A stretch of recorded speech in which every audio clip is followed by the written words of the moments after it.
ನೋಡ್ರಿ ಏನಾಗ್ತೈತಿ, ಅವರು ಮೊಬೈಲ್ ವ್ಯಾಪಾರಿಗಳಿರ್ತಾರೆ, ಅವ್ರ ಬಳಿ ಯಾರು ಗಿರಾಕಿ ಬಂದಿರ್ತಾರೆ ಏನು ಗೊತ್ತಾ?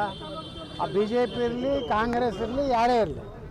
ಈಗ ಅವನ ತನಿಖೆಗೆ ನಾನು ಎಲ್ಲ ರೀತಿ ಸಹಕಾರ ಮಾಡ್ತೀನಿ ಅಂತ ಹೇಳಿದ್ದಾನೆ, ಏನು ಸಮಸ್ಯೆ ಇಲ್ಲ. ಗುಂಡೂರಾವು ಹೆಚ್ಚು ಕಡಿಮೆ ಅವ್ರ ಮನೆಯಾಗ ಅರ್ಧ ಪಾಕಿಸ್ತಾನ ಐತಿ.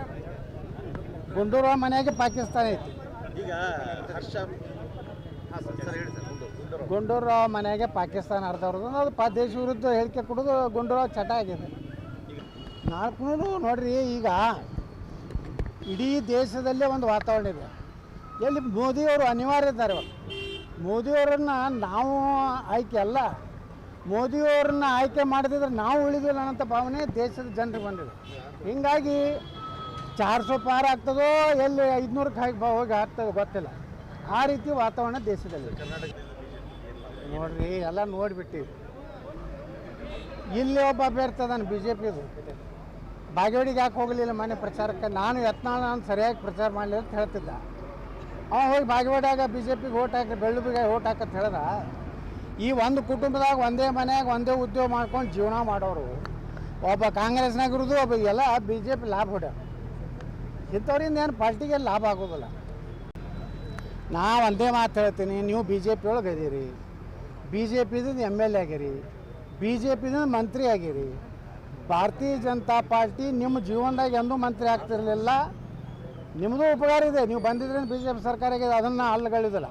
ಆದರೆ ಬಿ ಜೆ ಪಿದು ದೊಡ್ಡ ಉಪಕಾರ ಇದೆ. ಸಹಕಾರಿ ಮಂತ್ರಿಗಳು ಮಾಡಿದೀವಿ, ಅಲ್ಲಿದಿಂದ ಮೈಸೂರು ಉಸ್ತುವಾರಿ ಸಚಿವರು ಮಾಡಿದೀವಿ.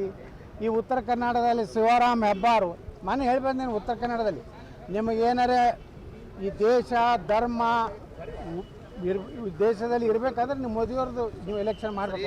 ಬಿಜೆಪಿ ಒಳಗಡೆ ಬರುವಾಗ ಜಾಮೂನು ಎಲ್ಲ ಸಿಹಿ ಪದಾರ್ಥಗಳು ಕೊಡುತ್ತೆ, ಆಮೇಲೆ ವಿಷ ಹಾಕಿಬಿಡ್ತಾರೆ. ಯಾರು ವಿಷ ಹಾಕಿಲ್ರಿ? ವಿಷ ಹಾಕಿದ್ರೆ ಸತ್ತು ಹೋಗ್ತಿದ್ರಲ್ಲ ಅವ್ರು. ಜೀವಂತ ಹೆಂಗಿರ್ತಾರೆ? ವಿಷ ಹಾಕಿದವರು ಸತ್ತು ಹೋಗ್ತಾರೇನು? ಅದಕ್ಕೆ ದಯವಿಟ್ಟು ಸೋಮಶೇಖರ್ಗೂ ವಿನಂತಿ ಮಾಡ್ಕೋತೀನಿ, ನೀವು ಬಿ ಜೆ ಪಿ ಋಣದಾಗದಿರಿ. ನಿಮಗೆ ಒಳ್ಳೆಯಾಗಿತ್ತಂದ್ರೆ ರಾಜೀನಾಮೆ ಕೊಟ್ಟು ನೀವು ಬೇಕಾದಂಗೆ ನೀವು ಮಾಡಿರಿ.